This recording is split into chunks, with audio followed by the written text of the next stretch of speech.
বিসমিল্লাহির রহমানির রহিম। আলহামদুলিল্লাহি রাব্বিল আলামিন ওয়াসসালাতু ওয়াসসালামু আলা আশরাফিল আমবিয়া ওয়াল মুরসালিন নবিয়িনা মুহাম্মাদ ওয়া আলা আলিহি ওয়া সাহবিহি আজমাইন ওয়া বা'দ। আলহামদুলিল্লাহ, আমরা পড়ছিলাম যে মানে অধ্যায় বিন্যাস করেছেন ফাআকিম ওয়াজহাকা লিদ-দীন হানিফা ফিতরাতাল্লাহি আল্লাতী ফাতারান নাস আলাইহা লা তাবদীলা লিখালকিল্লাহ। ফজলুল ইসলাম কিতাবের এই অধ্যায়ে ছিলাম যে আল্লাহর দ্বীনের জন্য দ্বীনকে নিজের চেহারাকে সুপ্রতিষ্ঠিত রাখে। এর অর্থ হচ্ছে বেদাত করা যাবে না, শিরিক করা যাবে না, ফেতরাতের উপর টিকে থাকতে হবে। যারা ফেতরাতের উপর নাই, পরিবর্তন হবে, তাদের পরিণাম কি হবে? যারা ফেতরাতের উপর থাকবে না, পরিণাম কি হবে? তাদের কি পরিণাম হবে এটা কিন্তু উল্লেখ করা হয়েছে। তারা হাউস থেকে পানি পান করতে পারবে না। এটা আলোচনার পরে তিনি আরও কিছু দলিল নিয়ে আসছেন যে ইসলামের উপর কেন টিকে থাকতে হবে, এটার উপর দলিল নিয়ে আসছেন, বুঝে আসছে। এবং বলতে চাচ্ছে যারা ফেতরাতের উপর টিকে থাকবে না এরাই শেষ পর্যন্ত দাজ্জাল অনুসরণ করবে। এবং শেষের কথা এটাই ছিল, যারা ফেতরাতের উপর থাকতে পারবে না, যে ফেতরাতের উপর আল্লাহ মানুষকে সৃষ্টি করেছেন, স্বভাবজাত দ্বীন ইসলামের উপর সৃষ্টি করেছেন, যারা এর উপর টিকে থাকতে পারবে না এরাই কিন্তু দাজ্জাল অনুসরণ করবে, কারণ তারা তখন খুব দ্রুত বলতে যাবে। আর যারা দ্বীনের উপর সুপ্রতিষ্ঠা, এরা ইস্তেকামত বলে। কোরআনে কারিমে আল্লাহ তাআলা বলেছেন, ইন্নাল্লাযীনা ক্বালু রাব্বুনাল্লাহ সুম্মা ইসতাকামু তাতানাজ্জালু আলাইহিমুল মালাইকাতু আল্লা তাখাফু ওয়া লা তাহজানু ওয়া আবশিরু বিল জান্নাতি আল্লাতী কুনতুম তুআদুন। আর রাসূলুল্লাহ সাল্লাল্লাহু আলাইহি ওয়াসাল্লামকে বলা হয়েছিল, ইয়া রাসূল, আপনি তো দেখি বৃদ্ধ হয়ে গেছেন। তিনি কি বলেছেন? শাইয়াবাতনি হুদুন ওয়া আখাওয়াতুহা, হুদ এবং তার বোনেরা আমাকে বৃদ্ধ বানিয়ে দিয়েছে। হুদের এই আয়াতটি, কোন আয়াতটি? ফাস্তাকিম কামা উমিরতা, যেভাবে নির্দেশ দিয়েছেন আমি দ্বীনের উপর সেভাবে সুপ্রতিষ্ঠিত থাকি। আল্লাহ তাআলা যেভাবে নির্দেশ দেওয়া হয়েছে আপনাকে। এবং খাওয়া তার মানে এরকম আরও আয়াত আছে যেগুলি ইস্তেকামতের নির্দেশনা দেওয়া হয়েছিল রাসূলুল্লাহ সাল্লাল্লাহু আলাইহি ওয়াসাল্লামকে। তো এই জন্য দ্বীনের উপর ইস্তেকামত থাকাটা হচ্ছে, কখনো ফেতরাতে পরিবর্তন না করাটা হচ্ছে নির্দেশনা। তো গত পর্বে আমরা যেটা আলোচনা করেছি যে অনেক মানুষ পরিবর্তন হয়ে যাবে, যেটা হুযায়ফা ইবনে ইয়ামান রাদিয়াল্লাহু আনহু বর্ণনায় আসছে। মানুষদের মধ্যে একটা দিন ছিল, কদিন পরে পরিবর্তন হতে একটা এমন অবস্থা যাবে যে এটা তখন ইসলাম হয়ে যাবে, অপরিচিত হয়ে যাবে, তার তনকের। এবং শেষে এমন অবস্থা হবে দুআতুন আলা আবওয়াবি জাহান্নাম, তারা মনে করবে যে হেদায়েতের দিকে আহ্বান করতেছে, অথচ তারা হচ্ছে দুআত ইলা আবওয়াবি জাহান্নাম। এদের মধ্যে এক গোষ্ঠী হবে এরকম যারা জেনে শুনে দিচ্ছে, এরা তো কুফরি করে যাচ্ছে। আরেক গোষ্ঠী মনে করবে হেদায়েতের দিকে আহ্বান জানাচ্ছে, অথচ তারা কিসের দিকে আহ্বান জানাচ্ছে? জাহান্নামের দিকে আহ্বান জানাচ্ছে। এরকম অবস্থা, যারা এরকম অবস্থায় কি করতে হবে এটাও বলে দিচ্ছে, তালজাম জামাআতুল মুসলিমিনা ওয়া ইমামাহুম, মুসলিম জামাতকে আঁকড়ে ধরবে। মুসলিম জামাতের কথা আমরা বলেছিলাম, মনে আছে কি? আহলুস সুন্নাতি ওয়াল জামাত। আহলুস সুন্নাত ওয়াল জামাত সবসময় এক ছিল। এইখান থেকে সব ফেরকা বের হয়, যেটা আলাদা হইলেই বুঝবো যে এটা আর আহলুস সুন্নাত ওয়াল জামাতে নাই, এটা আহলুস সুন্নাত ওয়াল জামাতের অন্তর্ভুক্ত না। তাহলে এরপরে বলা হয়েছে যে এই অবস্থা যদি আমার ইমাম এবং জামাত কিছু না থাকে, কি করবে? বলছে ফাতাজিল তিলকাল ফিরাক, তখন তোমার কাজ হবে ফেরকা ছেড়ে দিলে তুমি সুস্থ থাকতে পারবে, আর যে কোনো ফেরকায় ঢুকলেই তুমি আর সঠিক পথে থাকতে পারবে না। ইসলামের সাথে আগে পিছে যত রকমের শব্দ লাগবে তত ইসলামকে ভাগ করা হবে। ইসলামের সাথে আগ পিছের কোনো শব্দ লাগতে পারবে না। ইসলাম, এই জন্য এটাকে ফজলুল ইসলাম অধ্যায় কিতাবে তিনি নিয়ে আসছেন যে মূল ইসলামকে আঁকড়ে ধরতে হবে। এরপরে বলছেন যে এরাই সুম্মা মাঝে এরপর দাজ্জাল আসবে, দাজ্জালের অনুসারী বেড়ে যাবে। কারা অনুসরণ করবে? এই দ্বীনের উপর যারা ইস্তেকামত থাকতে পারবে না, ফেতরাতের উপর যারা থাকতে পারবে তারা ঠিক থাকতে পারবে না। এরপরে তিনি আবুল আলিয়া থেকে একটা তথ্য এনেছেন। কল আবুল আলিয়াকে রুফাই ইবনে মেহরান আর রিয়াহি, বিখ্যাত একজন তাবেঈ, যিনি ইমাম ইবনে আব্বাস রাদিয়াল্লাহু আনহুর ছাত্র। আবুল আলিয়ার তাফসির ইমাম বুখারী প্রচুর আনে, মুজাহিদের তাফসিরও তিনি আনেন। আর আবুল আলিয়া মুফাসসির হিসেবে সেরা। আবুল আলিয়া তাফসিরের মধ্যে একটা গুরুত্বপূর্ণ তাফসির আপনারা জানেন, সেটা কি? সালাতের অর্থ সানা আল্লাহ, সানা মিনাল্লাহ, আল্লাহর পক্ষ যখন আল্লাহর পক্ষে সালাত হবে, ইন্নাল্লাহ ওয়া মালাইকাতুহু ইউসাল্লুনা আলান নবী, যখন আল্লাহর পক্ষ থেকে সানা হবে, সালাত হবে, তখন অর্থ হবে কি? সানা আলা রাসূল মা ইস্তাহাক, রাসূলের প্রশংসা করা যতটুকু তিনি হকদার। অর্থাৎ যখন সালাতটা আল্লাহর পক্ষ থেকে হবে, তখন এটা হবে রাসূলের প্রশংসা করা। কথা বুঝছেন তো? আর সালাত যদি ফেরেশতাদের পক্ষ থেকে হয় তখন দোয়া হবে, কিন্তু আল্লাহ থেকে যখন হবে তখন সেটা হবে উত্তম প্রশংসা, উত্তম প্রশংসা। এটা আবুল আলিয়ার একটা তাফসির। আবুল আলিয়ার তাফসিরকে অনেক সময় অনেক গুরুত্বপূর্ণ তাফসির গণ্য করা হয়, যদিও আবুল আলিয়ার মুরসাল হাদিস গ্রহণযোগ্য না। কারণ আবুল আলিয়ার মুরসালগুলোর মুসনাদ করা কঠিন, কারণ তিনি কার থেকে সব হাদিস নিয়েছেন বর্ণনা করেন নাই। যেমন সাঈদ ইবনে মুসাইয়্যিবের সমস্ত বেশিরভাগ হাদিস যেগুলি মুরসাল, এগুলি কার? আবু হুরায়রা রাদিয়াল্লাহু আনহু, আবু হুরায়রা রাদিয়াল্লাহু আনহু। ইব্রাহিম আন-নাখাঈর মুরসাল বেশিরভাগই হচ্ছে আসওয়াদ এবং আলকামা রাদিয়াল্লাহু রাহিমাহুল্লাহ। তারা কার থেকে বেশিরভাগ মুরসাল করলেই ইবনে মাসউদ রাদিয়াল্লাহু থেকে, ইবনে মাসউদ থেকে, অথবা হ্যাঁ ইব্রাহিম আন-নাখাঈ থেকে। ইব্রাহিম আন-নাখাঈ হচ্ছে ইবনে আব্দুল্লাহ ইবনে মাসউদ রাদিয়াল্লাহু থেকে। না, ভুল হচ্ছে আমার, একটা হচ্ছে ইব্রাহিম আন-নাখাঈ, তার কথা বলছি। ইব্রাহিম আন-নাখাঈ যদি কোনো ইব্রাহিম আন-নাখাঈ যদি কোনো কিছু করে মুরসাল করে, তো তিনি আসওয়াদ এবং আলকামা থেকে। আলকামা কার থেকে? ইবনে মাসউদ থেকে। এভাবে তারা বলে, এবং তারা বলেও রাখছে এগুলি অনেকটা গ্রহণযোগ্য। কিন্তু আবুল আলিয়ার মুরসালগুলো এরকম না, কিন্তু তার তাফসিরটা সেরা। আবুল আলী তাফসির পেলে এই জন্য দেখবেন যে ইমাম ইবনে কাসির আবুল আলী তাফসির উল্লেখ করেছে, ইবনে তাবারিও আবুল আলী তাফসির উল্লেখ করেছে। আবুল আলী কি তাফসির করছে একটা আমরা শুনি, কি বলতেছে? হ্যাঁ, তাআল্লামুল ইসলাম পড়েন।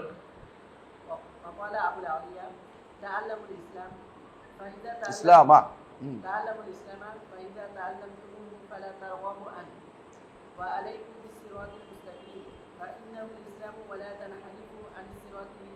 شمالا ولا يمينا وعليكم بسنة نبيكم وإياكم وهذه أهواء تأمل ইন্তাহা মানে এখানে কথা শেষ হয়েছে। আবুল আলিয়া রাহিমাহুল্লাহ তিনি বলছেন যে তাআল্লামুল ইসলাম, ইসলামকে তোমরা শিখো। তাআল্লামুল ইসলাম, ইসলামকে তোমরা শিখো। ফাইজা তাআল্লামতুমু, যদি তখন তোমরা ইসলামকে শিখে ফেলবা, ফালা তারগাবু আনহু, এখান থেকে বেরিয়ে যেও না। তাহলে প্রথম হচ্ছে ইসলামকে শেখা, দ্বিতীয় হচ্ছে ইসলাম থেকে মুখ ফিরিয়ে না থাকা। রাগিবার পরে যদি আন হয় তখন মুখ ফিরিয়ে থাকা অর্থ হয় ওমা ইয়ারগাবু আন মিল্লাতি ইব্রাহিম ইল্লা মান সাফিয়া নাফসা, আই মিল্লাতি ইব্রাহিম থেকে মুখ ফিরিয়ে থাকা। তো এখানে ইসলাম যখন তুমি শিখছো, তখন শিখবা, তখন এর থেকে মুখ ফিরিয়ে নিবে না। মুখ ফিরিয়ে অর্থ কি? ইসলাম থেকে অন্যদিকে মুখ ফিরানোর দরকার হবে না তোমার, কারণ ইসলাম পরিপূর্ণ জীবন ব্যবস্থা, ইসলাম কোনো কিছু কমতি নাই। সুতরাং তোমার দায়িত্ব হবে ইসলামে পরিপূর্ণভাবে টিকে ধরে রাখা, অন্য কোনো নীতি তন্ত্র কিছু নেওয়া যাবে না। ওয়ালাইকুম, হ্যাঁ ওয়ালাইকুম বিসিরাতুল মুস্তাকিম, তোমাদের উপর কর্তব্য হচ্ছে সিরাতুল মুস্তাকিম আঁকড়ে ধরা। সিরাতুল মুস্তাকিম কোনটা? সিরাতাল্লাযীনা আনআমতা আলাইহিম মিনান নাবিয়্যিন ওয়াস সিদ্দীকিন ওয়াশ শুহাদা ওয়াস সালিহিন, এদের সিরাতটা হচ্ছে সিরাতুল মুস্তাকিম, এদের সিরাতটা হচ্ছে সিরাতুল মুস্তাকিম। ওদের পথ থেকে যত কিছুই আকল দিয়ে হোক, দর্শন দিয়ে হোক, চিন্তা দিয়ে হোক, ফিকির দিয়ে হোক, যত কিছু একটু সরে যাবে, এটা সিরাতুল মুস্তাকিম আর নাই। এবং এটা হলো রাসূলুল্লাহ সাল্লাল্লাহু আলাইহি ওয়াসাল্লাম যেটা দেখিয়েছেন আঁক দিয়ে, যে আসতেছে সামনে হাদিসটা, আব্দুল্লাহ ইবনে মাসউদ বললেন হাদিসটা, রাসূলুল্লাহ সাল্লাল্লাহু আলাইহি ওয়াসাল্লাম যেটা আঁক দিয়ে দেখিয়েছেন যে এটা সোজা পথ, এদিক সেদিক অন্যান্য শয়তানের পথ বা দুষ্টপূর্ণ পথ আছে। সিরাতুল মুস্তাকিম হচ্ছে সোজা পথ। সোজা পথ কাদের বলে দিয়েছে আল্লাহ তাআলা? মিনান নাবিয়্যিন ওয়াস সিদ্দীকিন ওয়াশ শুহাদা ওয়াস সালিহিন। আর এদের মধ্যে নবিয়্যিনের পরে সিদ্দীকিন, শুহাদা, সালিহিন সব হচ্ছে সাহাবায়ে কেরাম, নিঃসন্দেহে। অন্যদের ব্যাপারে সন্দেহ থাকলে ওনাদের ব্যাপারে কোনো সন্দেহের কোনো সামান্য সুযোগ নেই। কিন্তু আপনি যত মানুষে বলে সাহাবায়ে কেরামের কোনো বক্তব্যকে, কোনো কাজকে যাদের কাছে সামান্যতম মনে করবে যে এটা কেমনে করলো, এটা তো হইলো না, তখন মনে করতে হবে যে এটার কি আছে, কোনো না কোনো তার অন্তরের মধ্যে সমস্যা আছে, ব্যাধি আছে। এবং সে সিরাতে মুস্তাকিম থেকে যতটুকু বক্রতা অবলম্বন করেছে অতটুকু বাঁকা, সাহাবায়ে কেরামের পথ থেকে যতটুকু বাঁকা হয়েছে অতটুকু বাঁকা। যেমন শিয়ারা, খারেজিরা সাহাবায়ে কেরামের পথ থেকে দূরে সরে গেছে। এই জন্য সুবহানাল্লাহ, খারেজিরা আলী রাদিয়াল্লাহু আনহু সময় তাদের উৎপত্তি, একজন সাহাবী পাওয়া যায় না খারেজি, একজন সাহাবী খারেজি পাওয়া যায় না। চিন্তা করে দেখছো, একজন সাহাবী খারেজি পাওয়া যায়নি। ঠিক শিয়াদের মধ্যে একজন সাহাবী শিয়া পাওয়া যায়নি, একজন সাহাবী শিয়া পাওয়া যায়নি। আবু বকর রাদিয়াল্লাহু আনহু, আলী রাদিয়াল্লাহু আনহু তার সন্তানের নাম রেখেছে আবু বকর, তার সন্তানের নাম রাখছে ওমর, তার সন্তানের নাম রাখছে ওসমান। চিন্তা করে দেখছো, যদি এবং কোন সন্তান আগে না, এগুলি সব শেষে। আবু বকর রাদিয়াল্লাহু আনহু তার নাতির নাম রাখছে আবু বকর, নাতির নাম রাখছে ওমর, নাতির নাম রাখছে ওসমান। যদি তিনি নাতিদের নাম রাখছে নিজে, তাহলে যদি তিনি এদের প্রতি তার সামান্যতম বিদ্বেষ থাকতো, তাহলে তিনি নামগুলিও রাখতেন না, যখন শিয়ারা এখন নামগুলি রাখে না। কথাগুলো বুঝেন? তাহলে এত ভালোবাসার জায়গা ওখানে, কিন্তু যেটা তারা তৈরি দেখাতে চায় যে আবু বকর ওমর ওসমানের বিরুদ্ধে আলীর ক্ষোভ ছিল, এগুলি সবগুলি হচ্ছে মিথ্যা কথা। এমন কোনো কিছুই ছিল না, এমন কোনো কিছুই ছিল না। এই জন্য সাহাবায়ে কেরামের মধ্যে কেউ শিয়া ছিল না। হ্যাঁ, সাহাবায়ে কেরাম কেউ আলীর পক্ষ কাজ করেছে, কেউ মুআবিয়ার পক্ষে কাজ করেছে, কেউ কিচ্ছু করে নাই। এদের মধ্যে কারা উত্তম বেশি? যারা কারো পক্ষে কিছু করে নাই, এরা বেশি উত্তম। রাসূলুল্লাহ সাল্লাল্লাহু আলাইহি ওয়াসাল্লামের জন্য মুহাম্মদ ইবনে মাসলামাকে বলেছিলেন, যখন মুসলিমদের মধ্যে হানাহানি মারাবে, তুমি একটা কি করবা? কাঠের তরবারি বানাইবা। তিনি তখন একটা কাঠের তরবারি বানাইছে। কি জন্য? কেউ আসলে অন্তত বাধা দিব, কিন্তু মাকে মারবো না। কাঠের তরবারি দিয়ে কেউ মারা যায় না, তো না মেয়েরা বাধা দেওয়ার জন্য দেখাইছে মারবো, যেন পালাই যায়।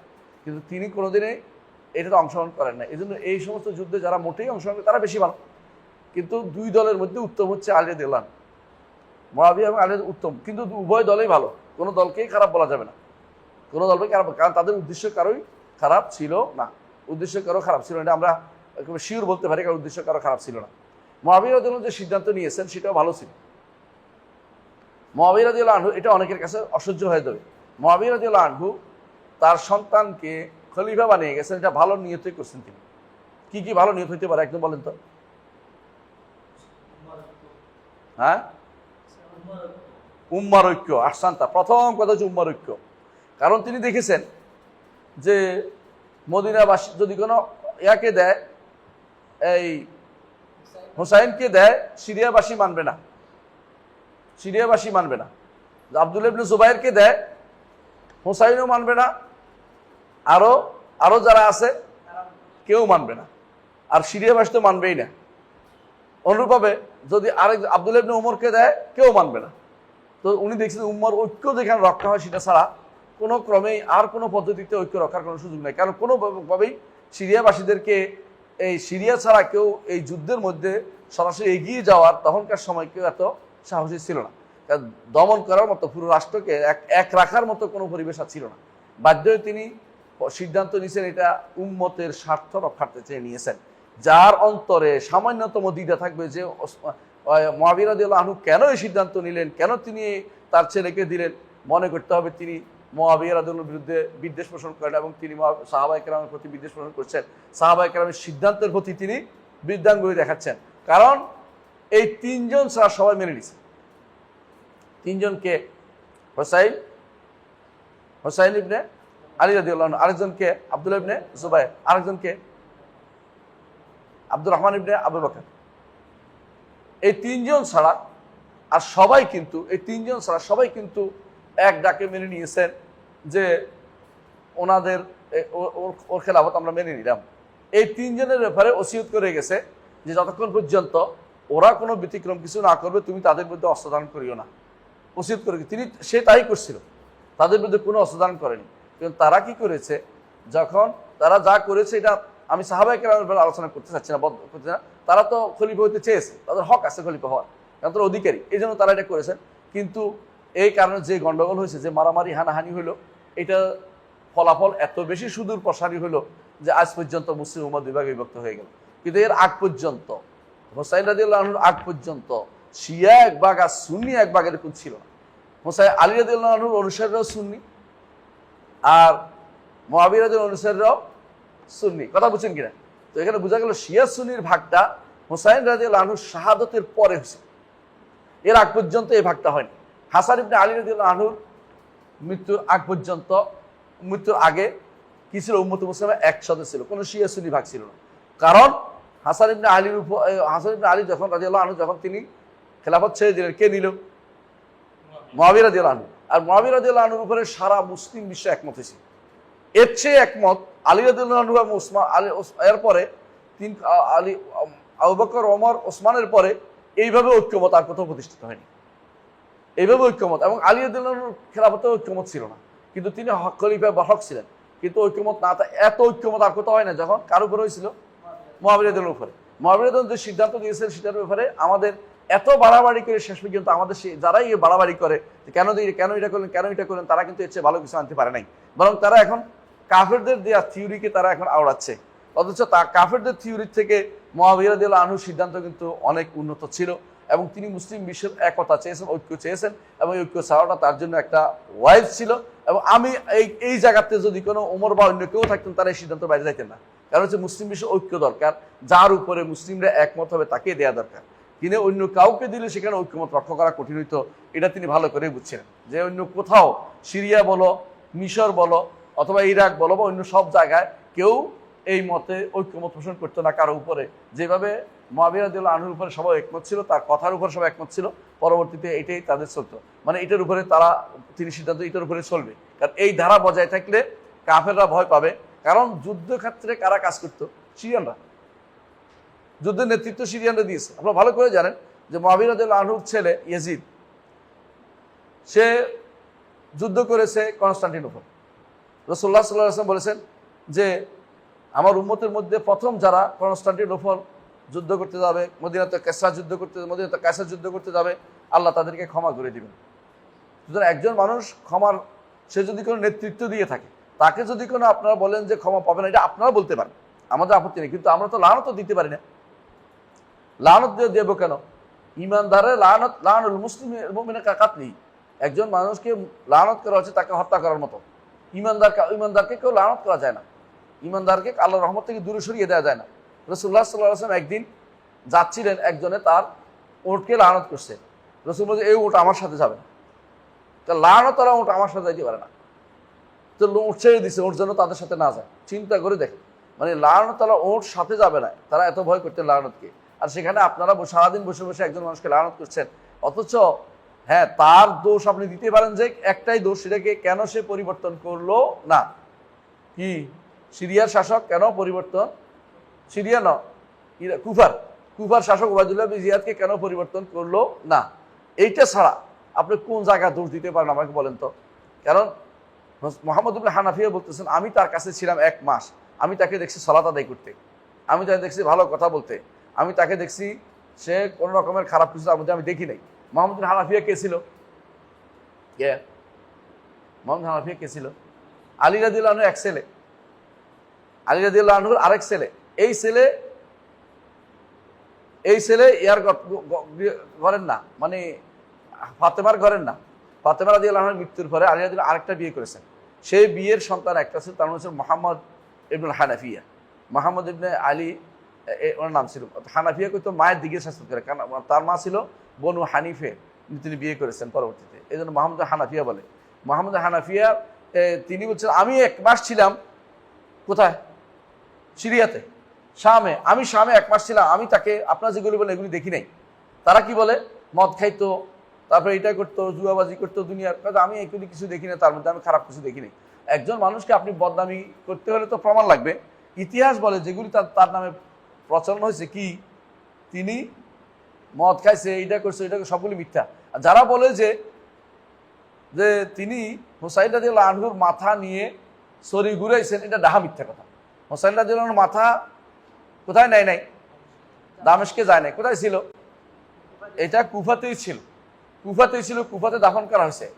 এইটাতে যে অন্যায়টা করেছে, এটা করছে ওবায়দুল্লাহ বিন জিয়াদ। ওবায়দুল্লাহ বিন জিয়াদ সেখানে ছড়ি ঘুরাইছে, এই জন্য পরবর্তীতে আল্লাহ তাআলা তারা শাস্তি দিয়েছেন। প্রমাণিত সত্য যে যখন ওবায়দুল্লাহ বিন জিয়াদের লাশ আনা হয়েছে, সাপ একটা ঢুকছে তার মাথার ভিতরে, সাপে তাকে শাস্তি দিচ্ছে সাপের পক্ষ থেকে, মানে এটা একটা প্রমাণিত হয়ে গেছে। পরবর্তীতে তারা তো মেরে ফেলছে, তারা মেরে ফেলা হয়েছে, ওবায়দুল্লাহ বিন জিয়াদকে মেরে ফেলা হয়েছে। মুসাব ইবনে জুবাইরের পক্ষ থেকে মারছে, মানে আব্দুল্লাহ ইবনে জুবাইরের ভাই। তো যখন মারা হয়েছে, অথবা মুখতার ইবনে আবু উবাইদের দ্বারা মারা হয়েছে, যেটা হোক, তখন কিন্তু তারে এরকম শাস্তি দিচ্ছে, মানুষ অপমানিত করেছে, কারণ সে নাসিবি ছিল। নাসিবি মানে বুঝেন তো, আলী মানে আলে বাইতের বিরোধী যারা তাদেরকে নাসিবি বলে। নাসিবি আলাদা, শিয়া আলাদা। আহলুস সুন্নাহ হলো সবসময় মাঝখানে, যারা বাড়াবাড়ি সব দিকে করছে, শিয়া যারা বাড়াবাড়ি করে দিকে, আর ওরা শত্রুতার দিক দিয়ে বাড়াবাড়ি করে, নাসিবি ওরা। তো নাসিবি ছিল সে, কিন্তু আহলুস সুন্নাহ কখনো আলে বাইতের সাথে কখনো শত্রুতা পোষণ করে নাই, তাহলে এই যে অবস্থা, এইটা যে নিয়ে গেছে কোথা পর্যন্ত? সিরিয়া শামের এটা করছে বলতে, শামে সে এটা করে নাই। এমনকি যখন তাকে ওখানে দেওয়া হয়েছে, সে কিন্তু অনেক কাঁদছে, পরিবারও কাঁদছে, তার পরিবাররাও কাঁদছে, কারণ তাদের নিজস্ব পরিবারের লোক, বংশের লোক, তারা তাকে সসম্মানে মদিনা পাঠিয়ে দিচ্ছে। নোমান ইবনে মুকরিনের মাধ্যমে ছায়া দিয়ে তাকে দিয়ে মদিনা পাঠাইতো এবং তাকে সাথে নিছে যতক্ষণ পর্যন্ত না তারা দেখা না গেছে ততক্ষণ পর্যন্ত বেরিয়ে তাদের পিছিয়ে পিছিয়ে হাঁটছে। এটাও প্রমাণিত সত্য। এগুলো অস্বীকার করবে কারা? শিয়ারা বা শিয়াদের দোষ যারা আছে সুফিরা, এগুলো অস্বীকার করবে না আমরা নাকি এজিতি হয়ে গেছে। ইতিহাসের দ্বারা কি এজিতি দ্বারা? এই ইতিহাসের বিশুদ্ধ ধারা হচ্ছে আহলুস সুন্নাত ওয়াল জামাতের দ্বারা। এটা মিথ্যাচার করে আমাদের লাভটা কি? দ্বিতীয় আরেকটা কথা কয় যে মদিনাবাসীকে আক্রমণ করছে, মদিনাবাসী আক্রমণ করছে কথা সত্য, কিন্তু এর আগের কথা বলবে না কেন করছে? মদিনাবাসী কি করছে? আব্দুল্লাহ ইবনে জুবাইর রাদিয়াল্লাহু আনহুর অনুসারী হইতে গেছে তারা। মদিনাবাসীরা কার উপরে প্রথমে বায়াত করছে কোন তো? ইয়াজিদের হাতে বায়াত করছে না সবাই? সবাই করছে। এমনকি যখন তারা বিরোধিতা করতেছে আব্দুল্লাহ ইবনে বলতেছেন সাবধান, তোমরা এখন যেটা করতেছো এটা কিন্তু ইসলামী শরীয়ত বিরোধী, কারণ তোমরা একবার বায়াত দিয়েছো। যে ব্যক্তি একবার বায়াত দেয় বায়াত কি করতে পারে না? বায়াত ভঙ্গ করতে পারে না। বলে যে আব্দুল্লাহ ইবনে জুবাইর আমরা বায়াত নিব। আব্দুল্লাহ ইবনে জুবাইর রাদিয়াল্লাহু আনহুর পক্ষ থেকে এক লোক এসে দাওয়াত দিছে। দাওয়াত দেওয়ার পরে মদিনাবাসীদের মধ্যে একজন যুবক বেশি বেশি হামাস নিয়ে আগুন লাগাই দিতে পছন্দ করে যারা, তারা কি করছে? ইয়াজিদের পক্ষ থেকে যে মদিনা শাসক ছিল তারে আক্রমণ করে তার লোকদেরকে লুণ্ঠন করে মাইরা টাইরা পিড়ে দূরে দিছে। মানুষ মারছেও কয়জন। এটা শুনে তো সে খেপবেই। খলিফাতুল মুসলিমিনকে চুপ করে বসে থাকবে? খলিফা আছে তখন তার লোককে মেরে ফেলছে, তারাই দিছে। এখন কি তাহলে মদিনা আরেকটা রাষ্ট্র হলে ভালো হইতো? মদিনা একটা রাষ্ট্র হলে ভালো হইতো? তাহলে মদিনার দমন করতে হবে বাধ্যতামূলক। এটা নিয়ম, ইসলামের নিয়ম হচ্ছে কোনো এলাকা যদি কোনো তোমার থেকে ছুটে চলে যায় তাকে তোমাকে যে কোনো মূল্যে তাকে বসে আনতে হবে। ওয়াইন তায়ফাতান মিনাল মুমিনিনা ইকতাতালু ফাআসলিহু বাইনাহুমা ফাইন বাগাত ইহদাহুমা আলা উখরা ফাকাতিলুল লাতী তাবগী হাত্তা তাফি ইলা আমরিল্লাহ। এটা রাসূলের নির্দেশ। যখন তোমাদের প্রথম কারো বায়াত হয়ে যাবে, এরপরে কেউ বায়াত দাবি করবে, তখন শেষেরটাকে মেরে ফেলো। রাসূল হাদিস এটা অস্বীকার করতে পারবেন না। তো এরা কি করছে? যখন মদিনাবাসীরা বাড়াবাড়ি শুরু করছে তখন তিনি পাঠাইলেন, সেনাবাহিনী পাঠাইছে মদিনাকে, তোমরা মদিনাবাসীকে তোমরা অবশ্যই তোমার করতে হবে। কে পাঠাইছে? এটা নিয়ন্ত্রণ আনতে হবে। কিন্তু মদিনার এখানে বাড়াবাড়ি কি করছে জানেন? ওই যে মদিনাবাসী তিনি জিনা ব্যভিচার করাছে 3 দিন, এটা পুরো মিথ্যা কথা। ইতিহাস দেখা গেছে এই বর্ণাগুলো যারা বর্ণনা সবগুলো শিয়া। মানে এই যে অংশটুকু, যুদ্ধ করছে, যুদ্ধে মারামারি হয়েছে, মারা গেছে, কিন্তু 3 দিনের জন্য মদিনা হালাল করে দিয়েছে। যে হালাল করার ক্ষমতা তার আছে নাকি? এটা মিথ্যা কথা। এই মিথ্যা কথাগুলি রচনা করছে শিয়ারা। এই শিয়া বর্ণনা হচ্ছে ইয়াকুবি বর্ণনা করছে, মাসউদি বর্ণনা করছে। দেখবেন এই শিয়া বর্ণনা কোনো আহলুস সুন্নাত ওয়াল জামাতের লোকেরা বর্ণনা করে নাই। তাহলে আহলুস সুন্নাত জামাতরা কি ঘুমাইছিল নাকি? আহলুস সুন্নাত জামাতরা এই বর্ণনা করার অর্থ এটা সত্য না। এরা কি করে? বেদাতিরা কি করে? বিশেষ করে সুফিরা আর শিয়ারা তারা মনে করে তো এই বর্ণনা তো আসছে, এই বর্ণনা তোমাদের লোকে বানাইছে, আমাদের লোকেরা তো বানায় না। আহলুস সুন্নাত জামাত বক্তৃতা বানায় না, মানে কথা বানায় না। তোমাদের লোকেরা বানাইয়া একটা বর্ণনা করছে। এখন তোমার এটার পক্ষে বিপক্ষে আমরা দেখতে পাচ্ছি তোমাদের মৃত্যু। কথা বুঝো কিনা? আমাদের দিকে রাসূলের হাদিস পাই, এরপরে আরেকটা যে বানোয়াট, আমরা কি করি? বানোয়াট শেষ। কিন্তু আমরা যদি বলি যে এটা বানায় না, তো এটার মতো একটা আনো, এটার মতো আমি কেন আনবো? এটা তো নাই হবে না, এটার মতো আমি কোথেকে আনবো? এরা এই বর্ণনাগুলি আলহামদুলিল্লাহ দেরাসে স্টাডি হয়ে বোঝা গেছে যে মদিনাবাসীকে যে বলছে যে শেষ করে দিবে, এটা মিথ্যা কথা। ইমাম আহমদের বক্তব্য দেওয়া হয়। ইমাম আহমদ ইবনে হাম্বল বলছে যে ইয়াজিদকে আমরা তার থেকে হাদিস নিব না, তার উপর দোয়া করবো না। বলছে কেন? যে মদিনাবাসীদের সে খারাপ ব্যবহার করেছে। কি করেছে? যুদ্ধ করেছে, আর কি করেছে? হত্যা করেছে। এই দুইটা পাইছে। কিন্তু এইখানে আবার কেউ কেউ যোগ করে দিচ্ছে যে মদিনাবাসী অপকর্ম করেছে, এটা মিথ্যা কথা। এটা ইমাম আহমদ ইবনে হাম্বল বলেন নাই। আহমদ ইবনে যদ্দুর বলছে ওদের মধ্যে থাকা উচিত, কিন্তু এর বাড়তি কথা যোগ করছে কারা? শিয়ারা যোগ করে দিছে। তাহলে বোঝা গেল যে ইস্তেকামত আলা দ্বীনের মূল কথা এটাই, যে যারা মানহাজুল হুজুর ছিল তারা কারা? সাহাবায়ে কেরাম, তাবেঈন, আইম্মায়ে মুজতাহিদিন। এদের চেয়ে উত্তম কোনো মানহাজ, উত্তম কোনো তরিকা হইতে পারে না। এরাই হচ্ছে, এইটার নাম হচ্ছে মানহাজ, যে এই পদ্ধতি থাকা। এটার নাম হচ্ছে সিরাতে মুস্তাকিমে নিজেকে ধরে রাখা। সিরাতে মুস্তাকিম থেকে সরে গেলেই মানহাজ থেকে সরে যায়। এইটারে আমরা মানহাজ নাম দিয়েছি, কারণ এটা হচ্ছে চলার পদ্ধতি। দুনিয়ার জীবনে আপনাকে প্রত্যেকটা কাজে মাথায় কারা রাখবেন? সাহাবায়ে কেরাম। যে সাহাবায়ে কেরাম কি এরকম করেছে কিনা, যদি করে প্রমাণ আছে কিনা, যদি করে সেটার প্রমাণ আছে কিনা। আমরা কালকে পরীক্ষা করতে করতে দেখলাম যে একজনের যে বক্তব্য করছে যে ওমর রাদিয়াল্লাহু আনহুর যখন মিম্বরে দাঁড়াইছে তখন তার খুতবা দিতে করে আমরা খুতবা শুনবো না, সালমান নাকি দাঁড়াইছে। এটা মিথ্যা কথা, এটা একদম ডাহা মিথ্যা কথা। এমন কোনো ঘটনা ঘটে নাই। ঘটনার প্রমাণ হচ্ছে 200 বছর পরে এসে উতবি নামক এক ব্যক্তি এই ঘটনা বর্ণনা করছে। 200 বছর কেউ বর্ণনা করে না, কি আসমান থেকে নজির হলোর কাছে এটা? উতবি কি করতো? সে ছিল মদ খাইতো। উতবি মদ খাইতো, আর উতবি বানোয়াট গল্প করতো। উতবির গল্প এর মধ্যেও আছে, ইবনে কাসিরও আনছে। উতবির গল্প এটা দিয়া ওই দাওয়াত রাসূলুল্লাহ সাল্লাল্লাহু আলাইহি ওয়াসাল্লামের কাছে এক লোক এসে কানছে যে ইয়া খায়রা মান দুফিনাত বিল কাযুবিটা, ওইটাও উদ্ভিদ গল্প। এই উদ্ভিদ হচ্ছে সে কিচ্ছা কাহিনী বর্ণনা করতে জায়গা জায়গা ঘুরে ঘুরে। এরকম আমাদের দেশে এখন অনেকেই কিচ্ছা বর্ণনা করে দেখবেন। হ্যাঁ, আপনি আশ্চর্য হয়ে যাবেন যে ওই যে আপনাদের তথাকথিত অমুক বিন তমুক একটা নাট্যকার আছে না, নাট্যকারে কিচ্ছা কইছে কি শুনছেন তো? ওই খুঁজে পাচ্ছে না আল্লাহ তাআলা কারে এমন কার নাকিরে বান্ধা রাখছে। কত বড় ডাকাত, কত বড় শয়তান। মানে আল্লাহ তাআলার মানে আল্লাহ খুঁজে পাচ্ছে না, কথা বলছে। আল্লাহ তাআলার বলে সমস্যা হয়ে যাচ্ছে, এই যে আজেবাজে কথাবার্তা বলছে, এগুলি ইমান নষ্টকারী না? আপনি চিন্তা করেন। এই জন্য যারা এরকম কিচ্ছা কাহিনী বলে ওদের কিন্তু খবর থাকে না কি বলতেছে। তারা বলতে বলতে বলতে বলতে এমন এমন কিচ্ছা করলো রসাইয়া বলতেছে, কিন্তু যদি ইমান নষ্ট করতেছে এর খবর নেই। আপনি দেখবেন অনেকেই যখন কিচ্ছা কাহিনী বলতে থাকে আর দুনিয়ার খবর নেই, বলতে আসে। এর অর্থ হচ্ছে তারা কিন্তু সঠিক পথের লোক না। উদ্ভি বানাইছে এই ঘটনা এখন আমাদের লোকদের মুখে মুখে চলতেছে।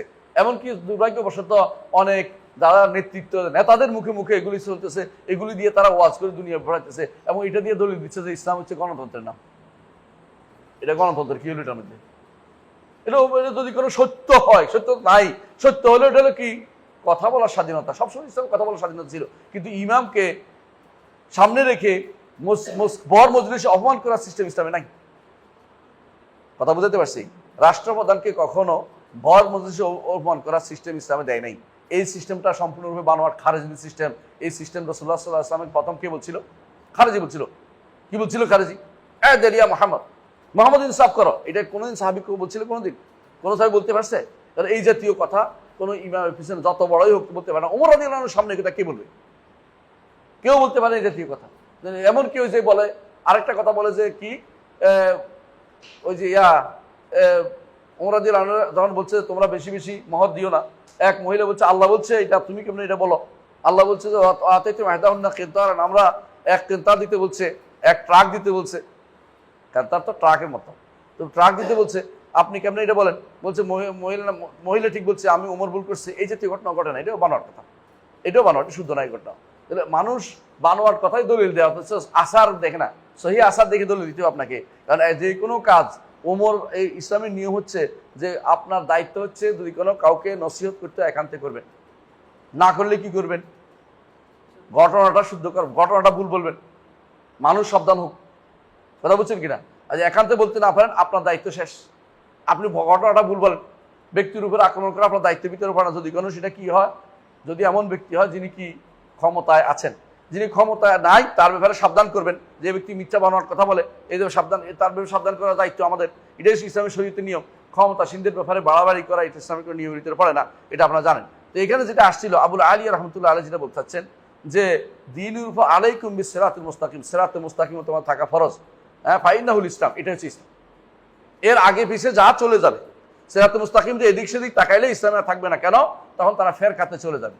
ওয়ালা তানহারিফু আনিস সিরাতি ইয়ামিনা ওয়া শিমালা, সিরাত থেকে ডানে বামে যাবে না, সিরাত থেকে ডানে বামে যাবে না।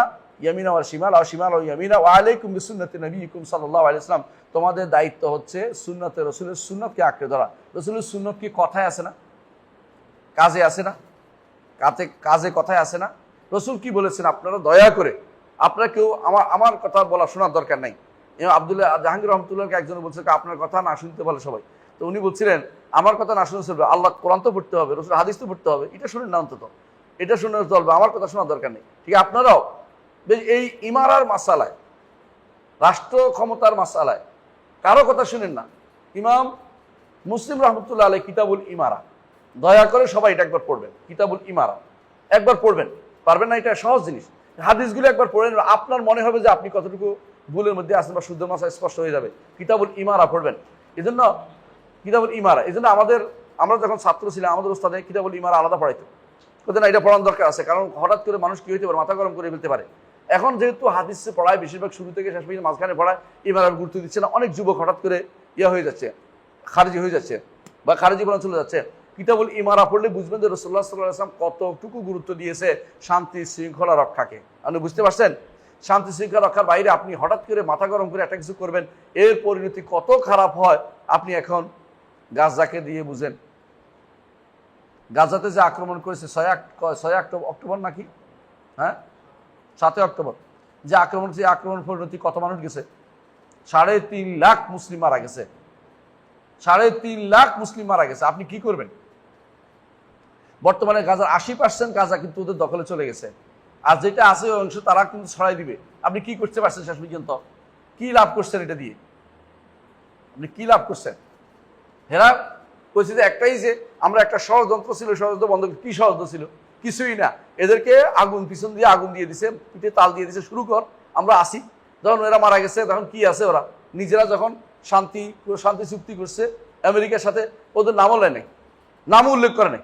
কারণ সুন্নি মরে গেছে, অসুবিধা কি? সুন্নি মরলে তো ওদের লাভ, শিয়া বাড়লো, ওরাই চিন্তা করে নাই কোনোদিন। আপনারা সবসময় খুশি থাকেন এই সমস্ত বক্তব্য নিয়ে। এরা কোনোদিন মুসলমানদের বন্ধু না, সবসময় শিয়ারা মুসলমানদের শত্রু ছাড়া কিছুই না, এটা আপনাকে বুঝতে হবে। আপনাদেরকে লাগিয়ে দিয়ে ওরা আনন্দে দেখতে থাকে কি ঘটনা ঘটছে, দেখি কি হয়েছে, দেখি। নাউজুবিল্লাহ। সবাব তিনি যেটা বলছেন, ইয়াকুম হাযিল আহওয়া, এই যে প্রবৃত্তির তাড়না হইয়া মানুষ বিভিন্ন রকমের ভাগ ভাগ হয়, এ থেকে তোমাদেরকে দূরে থাকতে হবে। এরপর তাআম্মাল কালাম আবিল আলিয়া, কে বলতেছে এটা? ইমাম শাইখুল ইসলাম মুহাম্মদ বিন আব্দুল্লাহ রহমতুল্লাহ বলেছেন, তাআম্মাল কালাম আবিল আলিয়া, আবিল আলিয়া রহমতুল্লাহ আলাইহির কথাটাকে একটু চিন্তা করেন।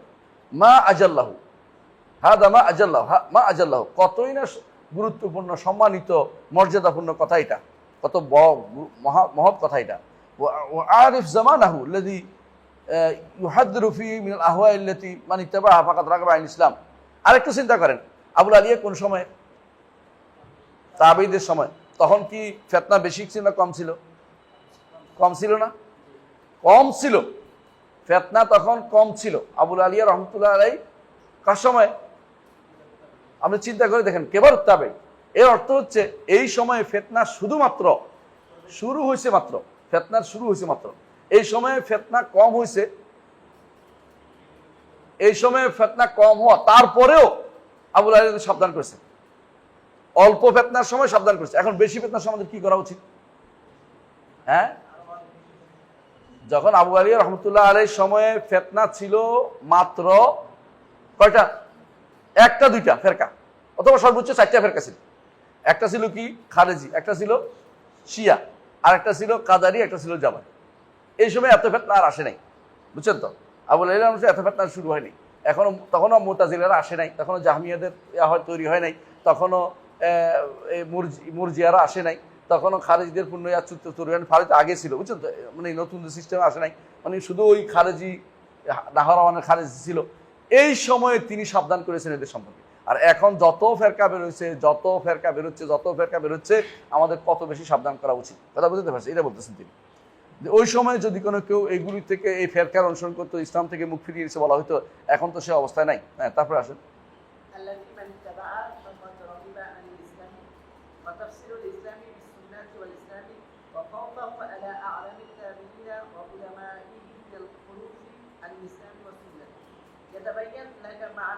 তাবাইয়ানা লাকা, হ্যাঁ, আচ্ছা, তাবাইয়ানা লাকা, হ্যাঁ।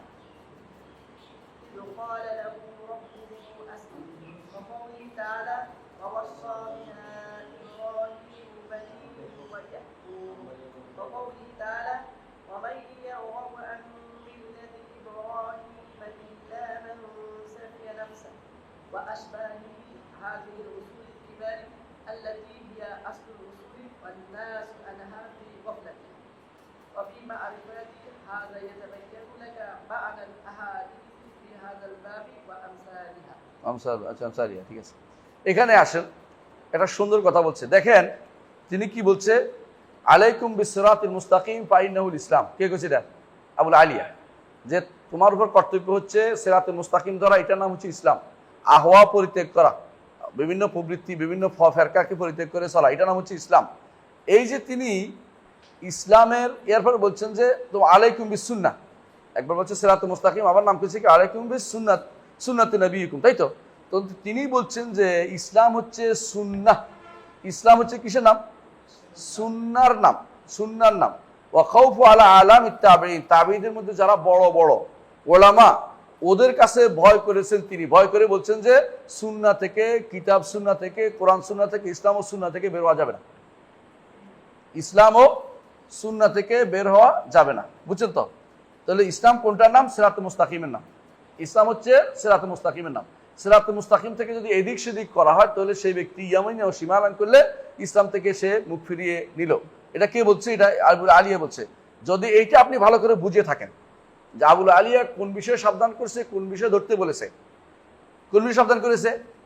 আহওয়া থেকে, প্রবৃত্তির অনুসরণ থেকে সাবধান করেছে, যেন ইসলাম থেকে মুখ ফিরিয়ে না থাকে। ধরতে বলেছে ইসলামকে এবং সিরাত মুস্তাকিমকে। এটা যদি বুঝে থাকেন তাহলে আপনি আবারে আয়াতগুলো স্পষ্ট বুঝতে পারবেন। আল্লাহর আয়াতগুলো, আল্লাহ তাআলা কি বলছে?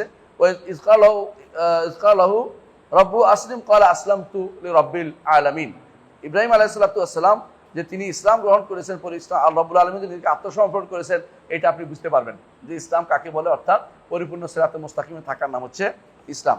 আবার বলছে ওয়াসাবে ইব্রাহিম বানি ইয়াকুব, ইব্রাহিম এবং তার সন্তানরা এবং ইয়াকুব কি, ইব্রাহিম তার সন্তানদেরকে এবং ইয়াকুব তার সন্তানদেরকে কি ওসিয়ত করছে? ইয়া বুনাইয়া ইন্নাল্লাহ আস্তাফা লাকুমুদ্দীন ফালা তামুতুন্না ইল্লা ওয়া আনতুম মুসলিমুন, মুসলিম না হয়ে মারা যেও না। অর্থাৎ তোমাকে ইসলামের উপরে সুপ্রতিষ্ঠিত থাকতে হবে। ইয়ামিনা ওয়া শিমালান যাওয়ার কোনো সুযোগ নাই, রাগবা করার সুযোগ নাই। এই জন্য রাগ সাথে সাথে আসছে ওমা ইয়ারগাবু আন মিল্লাতি ইব্রাহিমা ইল্লা মান সাফিয়া নাফসাহু লাকাদ ইসতাফাইনাহু ফিদ দুনিয়া ওয়া ইন্নাহু ফিল আখিরাতি লামিনাস সালিহিন। অর্থাৎ ইব্রাহিমের মিল্লাত থেকে দূরে সরা যাবে না।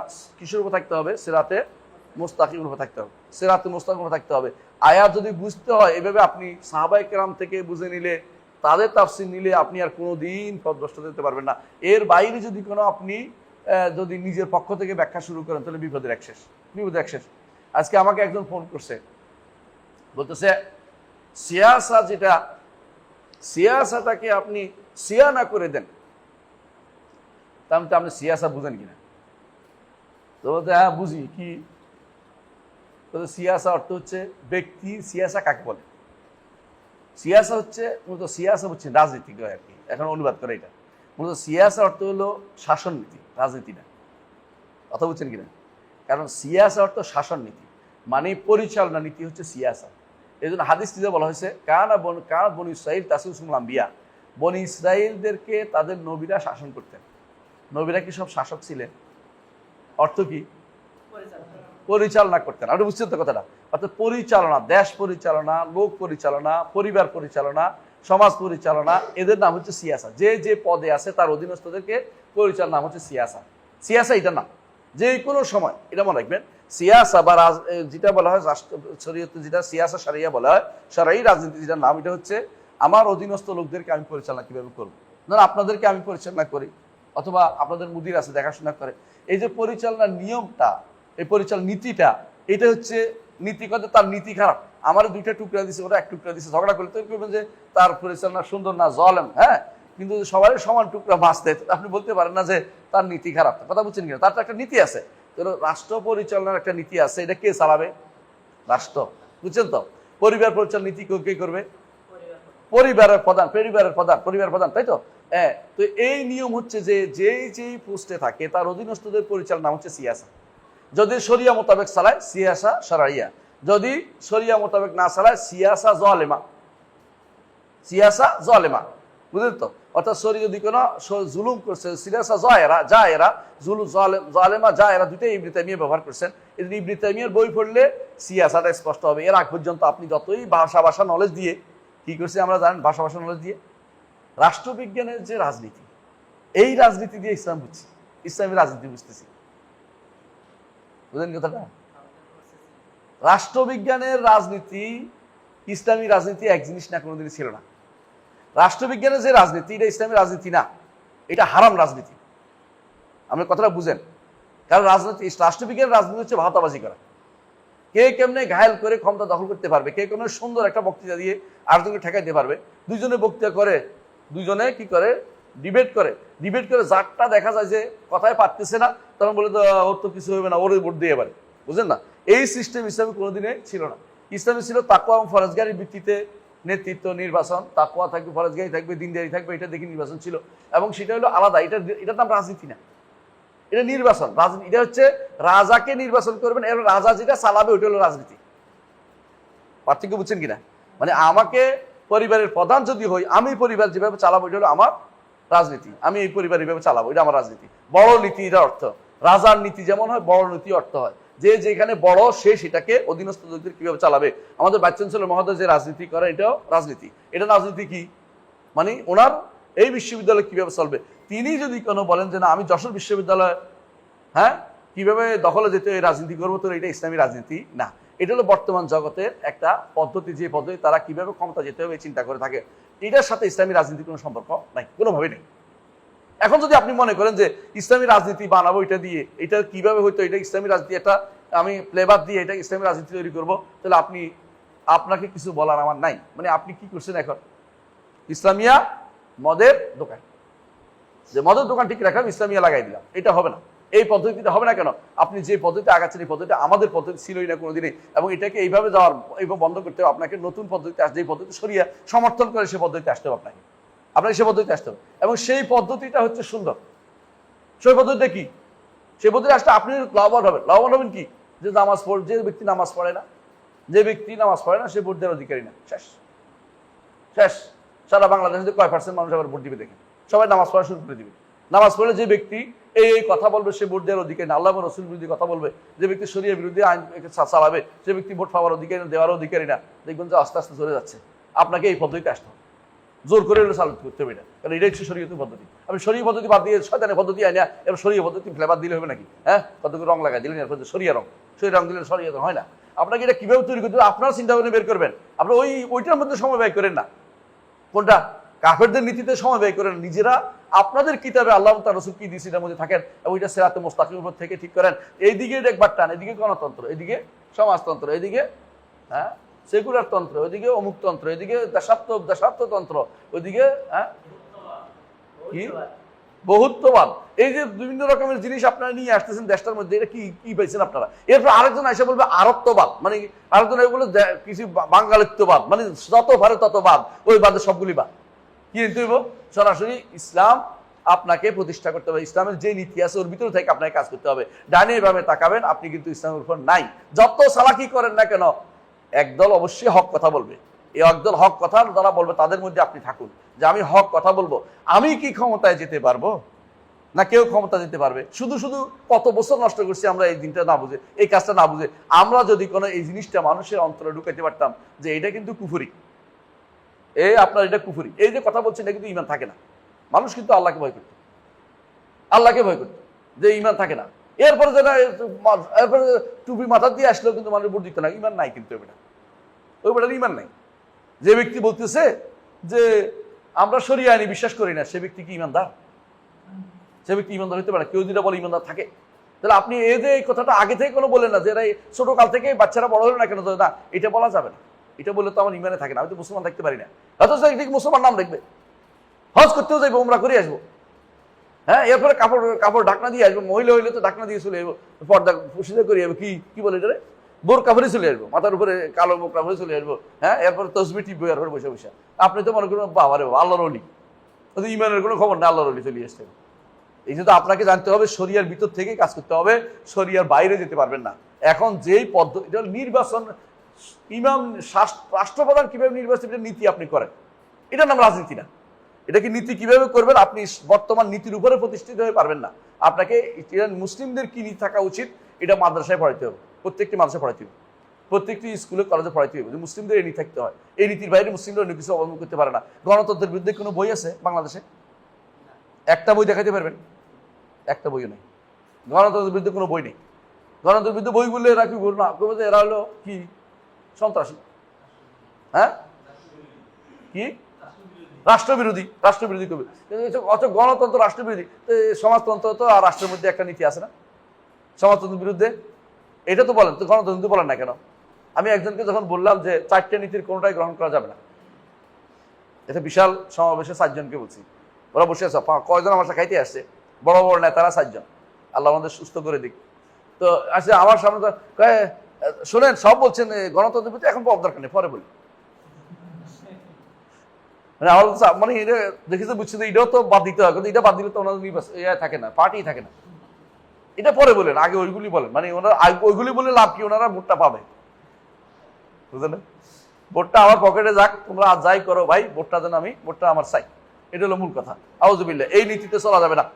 তাবেঈন যেটা বলেছেন, আবুল আলিয়া যেটা বলছেন, যে তিনি কিভাবে ব্যাখ্যা করেছেন একটু ভালো করে দেখেন। ইসলাম হচ্ছে সিরাতুল মুস্তাকিমের নাম, ইসলাম হচ্ছে সুন্নাতুর রাসূলের নাম, সিরাতুল মুস্তাকিমের নাম।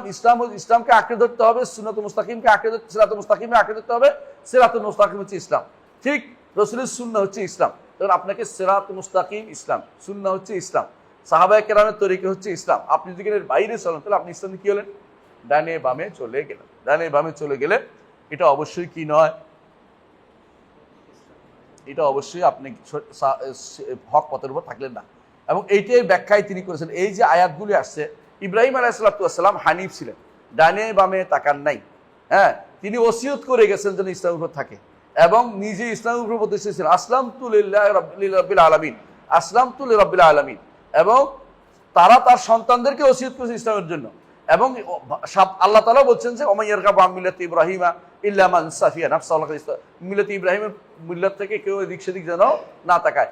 এত একটা থাকতে, এত বড় একটা আমাদের সামনে মডেল থাকতে, আদর্শ থাকতে, আমরা এখন আইকন আর আইডলে ভরে গেছি দুনিয়া। সেখানে আমাদের করা দরকার কি? ওনাকেই মডেল মানতে। আল্লাহ তাআলা বলছে লাকাদ কানা লাকুম ফি উসওয়াতুন হাসানাতুন ফি ইব্রাহিমা ওয়াল্লাযিনা মা ইয ক্বালু ইন্না বুরাআউ মিনকুম ওয়া মা তা'বুদুনা মিন দুনিল্লাহ বাদা বাইনানা ওয়া বাইনাকুম আদাওয়াতু ওয়াল বাগদা ইলা ইয়াউমিল কিয়ামা। কিয়ামত পর্যন্ত তোদের শত্রুতা আছে। এই নয় যে ইব্রাহিমের সময় শত্রুতা ছিল, এখন আমরা সবার সাথে মিলেমিশে একটা কিছু করি, এটা না। বরং কিয়ামত পর্যন্ত এই শত্রু থাকতে হবে। ওদের কোনো নীতি কোনোভাবেই গ্রহণ করা যাবে না। আরে বেটা, আব্রাহাম লিঙ্কনের আগে কি আমাদের দেশে আমাদের ইসলাম ছিল না? আবার আমরা ওই নীতিতে ইসলামে চলে আসি না কেন? এখন আমাদের নীতি এমন হয়েছে যে গণতন্ত্র ছাড়া আমরা চিন্তাই করতে পারি না। গণতান্ত্রিক লিবারাল ইসলামিক দল কি, কোথায় এটা? লিবারাল কোন জিনিস এটা? লিবারালিজম তো হারাম। লিবারালিজম তো কুফরি মতবাদ। ইসলামের যে লিবারালিজম বুঝেন তো? লিবারাল তো আমি এটা ছাড় দিব, তুমি একটা ছাড় দিবা, তুমি একটু ছাড় দাও, আমি একটু ছাড় দিই। এই লিবারাল করতে গিয়ে শিয়াদেরকে কোলে উঠেছে, বুঝছেন? মিশরে একবার আজহারে শিয়াদের সুন্নি ঐক্যের একটা আলোচনা চলতেছিল। তো খুব খুশি সবাই, ঠিক আছে আল্লাহ তাআলা ঐক্য করে দে, দোয়া করে দিই। এখন যখন নামাজ পড়তে গেছে, সুন্নিরা বলে কেমনে ওর পিছনে নামাজ পড়তাম? শিয়ারা বলে আমরা ওনার পিছনে নামাজ পড়বো না। সুন্নিরা বলতে আমরা ওনার পিছনে কেন নামাজ পড়বো? উজু করে নাই, ওনার পাদও নাই, এখানে কেমনে ছাড় দিতাম? এখন যিনি বেশি আবেগী ছিলেন বলছে অসুবিধা কি, উনি মতভেদ ধরে নেন। বুঝলি, মানে পা ধোয় না, এটাও মতভেদ ধরে নিব, কারণ তারা পা ধোয় না। ওরা অজুতে কোনো পা ধোয় না, ওরা পা ধোয়া অজুতে কোনো পা ধোয়ার নিয়ম নাই ওদের। শিয়ারা অজুতে পা ধোয় না, মাসে করে পায়ের উপরে হাত বুলাই দেয়, ভিজে হাত। আর রাসূলুল্লাহ সাল্লাল্লাহু আলাইহি ওয়াসাল্লাম যেখানে বলছেন ওয়াইলুল আকাবি মিনান নার, যে গোড়ালিতে পানি লাগে না জাহান্নামে যাবে, সেখানে তারা পুরো পায়ের উপর দিয়ে ভিজে হাত টেনে দেখো। এটা মতভেদ ধরে নেন, মানে কেমনে নামাজটা পড়তাম দেখো, জীবনের মধ্যে পা ধুয়ে নাই সে, তার পিছনে আমি নামাজ কেমনে পড়তাম, কেমনে হইল? ও আমার পিছনে নামাজ পড়লো, আমি ওর পিছনে নামাজ পড়ার জন্য ব্যস্ত। ও আমাকে রাসূলুল্লাহ, আবু বকর, ওমর, ওসমান এদের কথা শুনলেই তো হয়, আমাদের হাদিসগুলি নিলে তো হয়। আমাদের হাদিস নেবে না আর আমি ওর হাদিস নিতে পারি না, কি রে বেটা? আমার নিজেকে ছাড় দেবো? আমি লিবারালিজম করতে আমি ইসলাম ছেড়ে দিছি। ইসলামী লিবারালিজম কোনো স্থান নেই। ইসলাম সিরাতে মুস্তাকিমের নাম, যেটার উপরে কাজ কে ছিলেন? নবিয়্যিন, সিদ্দিকিন, শুহাদা, সালেহিন ছিলেন।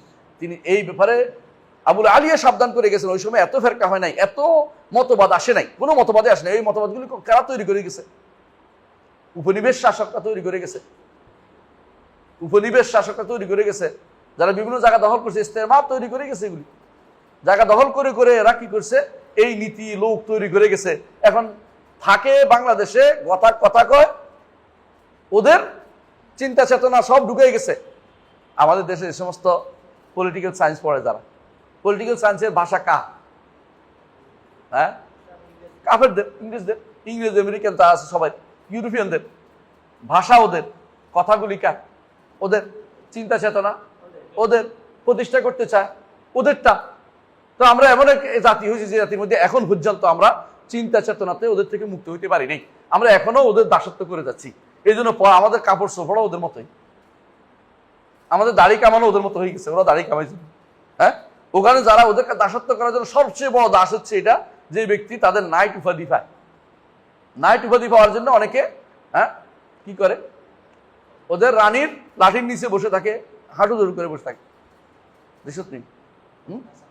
আসেন আবেদন দেখছো না তোরা কি করছে? এটা খবিস কখন কোথাকার, মরে গেছে, যেখানে ইচ্ছে যেখানে যায়। সেই বাংলাদেশে এমন অপকর্ম করেছে, বলছে আমি 7% থেকে 3% নিয়ে আসছি জনসংখ্যা বিস্ফোরণকে। এটা কেউ করতে পারে নাই। যতই অ্যাড দিছে, এটা করে মানুষের কাছে শুনবো না। কিন্তু সে কি করছে? ওই যে বিভিন্ন নাম দিয়ে, স্যানিটারি নাম দিয়ে, বিভিন্ন নাম দিয়ে, খেদমত নাম দিয়ে বিভিন্ন জায়গায় ব্রাক করছে, এটা করছে। ওরা কি করছে? ঔষধের নাম দিয়ে, ওই যে বিভিন্ন খাওয়ার নাম দিয়ে আস্তে আস্তে বন্ধাকরণ দিকে চলে গেছে, সন্ততি বন্ধ বন্ধ বন্ধ হয়ে গেছে। এটা তো সে সব শয়তানি করছে পুরোটা, সে করেছে, এটা আর কেউ কাম করেনি। ভবিষ্যৎ প্রজন্মটা কমে যায় মুসলিমদের, এটা ইউরোপিয়ানদের একটা চক্রান্ত। ইউরোপে সন্তান হইলে পুরস্কার দেয়। আমার বন্ধু তার 7 সন্তান ছিল, বলছে আমার তো চাকরি করা লাগে না, কারণ সন্তানদের যে ভাতা পাই এটা তো আমার যে টাকা, এই টাকা বাংলাদেশে আমি রাজারাও দেখতে পাই। তো এ কি করছে, টাকা টুকা নিয়ে দেশে চলে এসছে, বিশাল টাকা পাইছি এই কত বছরে। মানে এই হলো কয়ে আমি দেশে যাওয়ার আগে সিদ্ধান্ত নিয়েছে, একবার 5 বছর ফাড়াই দিয়ে চলে এসেছে, যেখানে থাকে মানুষ এটা তো শয়তানি করে সবসময় মানুষের বিরুদ্ধে। আমাদের সন্তানদেরকে বোরকা ভরতে দেয় না, নিয়ম মানুষ চলে না। হ্যাঁ, বলতেছে একবার কয় যে আমার বাসায় একদিন এসে পুলিশ উপস্থিত, কেন তোমার মেয়ের তো কোনো বান্ধবী নেই, বন্ধু নেই। হাই হাই, কেন তোমার মেয়ের সমস্যা আছে, ডাক্তার দেখাইতে হবে, বন্ধু নাই কেন, বুঝিস তো? হ্যাঁ, বন্ধু হইতো, বান্ধবী না। কারণ সে নাম দিছে, বন্ধুর নাম দেয়, সব বান্ধবীর নাম দিছে। এখন পুলিশ চলে আসে কি জন্য, কাজে তোমার মেয়ে তো বন্ধু নাই। বন্ধু না থাকার তো একটা মেয়ের জন্য সমস্যা তো না, নিশ্চয়ই কোনো সমস্যা আছে, তাকে তো ডাক্তার দেখাতে হবে। কথা বুঝছো, কত শয়তান দেখো ইউরোপিয়ানের, কত শয়তান। এখন তাড়াতাড়ি করবে না, লিখতে ভুল লিখছে, আছে ঠিক করে দিচ্ছি। এখন কি করেছে, নিজের মাহারাম যতগুলো আছে সেগুলো নাম কত ঢুকাই দিচ্ছে বন্ধু। তারপরে কথা এবারের মতো বাঁচাই গেল, সামনে ধরে কারা লিখবো চিন্তা করে দেখি, আগামী বছর তো আবার নতুন বন্ধু দিতে হইব। এই বন্ধু তো আর নাই, কারণ তো শেষ হয়ে গেছে সবগুলো। আবার বন্ধু বললে হবে না, ওরা আইডি দিতে অমুক বন্ধু অমুক, এটা তো এটা কি মিলাবে এখন। হয়তো বাবু এই দেশ থেকে পালাই চলে আসছে দেশে। মানে বলতে চাচ্ছি এটাই যে এমন ওরা কি করে, নিজেরা সবচেয়ে নিকৃষ্ট কাজগুলো করবে, আর আমাদের দেশে সন্তান যেন না হয় এই বুদ্ধি করে এদেরকে ফিট করেছে। মনে রাখবেন, এরা হচ্ছে শয়তানের দোষর। এখনো আমরা কখনো ইউরোপিয়ানদের চিন্তা চেতনায় বেরোতে পারিনি, কারণ আলমাগুলো বুদায়মান ইত্তাবিউল গালিব। কে বলছে এটা? ইবনে খালদুন। ইবনে খালদুন বলছেন, ইবনে খালদুন বলছেন পরাজিত শক্তি সবসময় বিজিত শক্তির অনুসরণ করে চলে। এই জন্য যখন এদেশে শাসন ছিল, সুলতানি আমল ছিল, হিন্দুরাও এদেশে কি পড়তো, পড়তো, পায়জামা পাঞ্জাবি পড়তো, দাড়ি রাখতো, টুপি মাথা দিত, লম্বা টুপি মাথা দিত, এই যে টুপি একটা ছিল এটা মাথা দিত। তো যখন আমাদের চলে গেছে, আমরা হিন্দুদের মতো ধুতি পরা আরম্ভ করে দিচ্ছি, ওরা আমাদের নেতা হয়ে গেছে। এটাই দুনিয়া এরকম হয়ে গেছে, আউযুবিল্লাহ। এই জন্য বলতেছেন আসবাহ হাযিল উসুল কিবার আল্লাতী আসল উসুল, এই হচ্ছে মূলনীতিগুলির বড় মূলনীতি। এটা এগুলি হচ্ছে মূলনীতিগুলো, ইসলাম হচ্ছে সমস্ত মূলনীতির বড় মূলনীতি। হ্যাঁ, ওয়ান্নাসু আনহা ফি গাফলা, মানুষ এর থেকে বিমুখ হয়ে আছে। মানুষ এই ব্যাপারে কি সম্পূর্ণরূপে গাফলাত, মানে হ্যাঁ উদাসীন হয়ে আছে, উদাসীন হয়ে আছে। হ্যাঁ, অবিমারিফাতা ইয়াতাবায়্যানু মান আহাদিস ফি হাযাল বাব আমসালিহা, এইটা যদি ভালো করে বুঝেন, এই অধ্যায়ের হাদিস এবং কোরআন আয়াত আপনি বুঝতে পারবেন। আম্মাল ইনসানু লাযী ইয়াকরাউহা ওয়া আশবাহিহা ওয়া হুয়া আমিনু মুতমাইন্নুন আন্নাহা লা তানালু ইয়াযুন্নু আন্নাহা ফি কওমিন কানু ফাবাদু ফাআমিনু মাকরাল্লাহ ফালা ইয়া'মুনু মাকরা ইল্লা কওমুল খাসিরুন। বলে কেউ যদি এটা পড়ে আর মনে করে যে আবুল আলিয়া যা বলছে এটা ওই লোকদের জন্য, আমাদের জন্য বলে না, আমরা তো একদম ভালো পিওর মানুষ। অনেকে কি করে, যখন আমরা কোনো কোরআন আয়াত বলি, হাদিস বলি, অথবা কোনো ব্যাখ্যা বলি ইমামদের থেকে, তখন এটা ওই যুগের ছিল, এই যুগে তো এগুলি চলে না, অথবা এই যুগে আমরা সমস্যা নেই। যারা এই কাজ করবে উনি বলতেছেন আফা আমিনু মাকরাল্লাহ, আফা আমিনু মাকরাল্লাহ ফালা ইয়া'মুনু মাকরাল্লাহ ইল্লাল কওমুল খাসিরুন, এত ক্ষতিগ্রস্ত অন্তর্ভুক্ত হবে। কারণ যারা এরকম আল্লাহর এই মাকার যেটাকে বলে, আল্লাহ তাদের খারাপ চাচ্ছেন, যেটা আল্লাহ তো খারাপ চান, যে বান্দা আল্লাহ কারো খারাপ চান, যারা নিজেরা সৎ পথে চলতে চায় না তাদেরকে আল্লাহ খারাপ চান। খারাপ যদি চাইছে, আল্লাহর মাক্কার যে চাচ্ছেন তারা, এরা আল্লাহ তাআলা যে তাদেরকে ফেলবেন না, বিপদে ফেলবেন না, এটা যারা বসে আছে কিচ্ছু হবে না, এদের তো বিপদে পড়বে। ফলে খাসের যারা ক্ষতিগ্রস্ত তারাই শুধুমাত্র এই বিপদে পড়বে। সূরা আরাফ 99। হ্যাঁ, ওয়ান ইবনে মাসউদ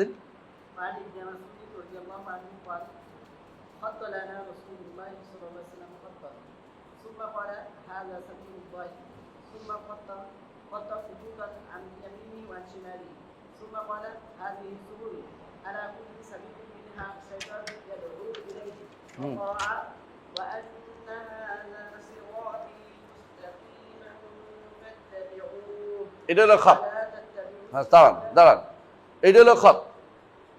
রাসূলুল্লাহ সাল্লাল্লাহু আলাইহি ওয়াসাল্লাম একটা লম্বা খত আছে, সুম্মা ক্বালা হাযা সাবিলুল্লাহ, এই পথে ডাকলে, এই পথে চললে সোজা জান্নাতে চলে যেতে পারবে।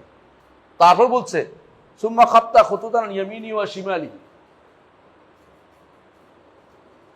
ডানে বামে খত আছে কেন? এরপর বলতেছেন যে সুম্মা ক্বালা হাযিহি সুবুল কুল্লু হাযিহি সুবুল, এই হচ্ছে বিভিন্ন রকমের রাস্তা, কুল্লু সাবিলিন মিসলাহা শায়তান ইয়াদউ ইলাইহি, প্রত্যেক রাস্তার মধ্যে একটা শয়তান আছে ডাকতেছে, এদিকে আসো এদিকে আসো। যেমন আগে একটা হাদিস পড়েছিলাম এরকম।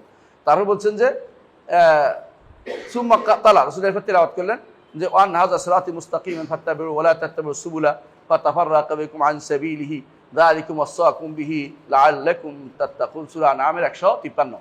সূরা আনআমের 150 থেকে 153 কিসের আয়াত এটা বলেন তো?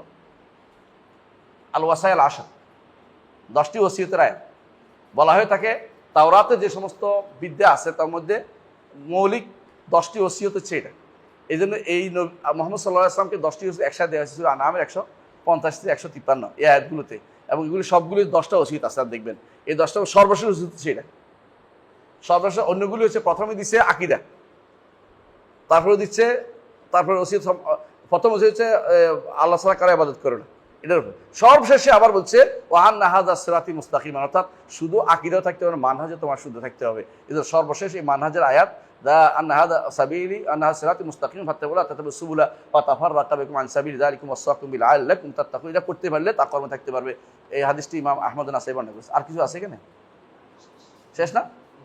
আলহামদুলিল্লাহ শেষ হয়েছে। তাহলে আর পরে আমরা বাব আরেকটা অধ্যায় আছে, বাবুল মা জা ফি গুরবাতিল ইসলাম ওয়া ফাদলিল গুরাবা। এটার পরে ইনশাআল্লাহ আমার মনে হয় আর একটা থাকবে। ইনশাআল্লাহ আমরা এই বইটা শেষ করে আমরা আরেকটা পড়বো ইনশাআল্লাহ। সুবহানাকাল্লাহু ওয়া বিহামদিকা আশহাদু আল্লা ইলাহা ইল্লা আনতা আস্তাগফিরুকা ওয়া আতুবু ইলাইক। আসসালামু আলাইকুম ওয়া রাহমাতুল্লাহ।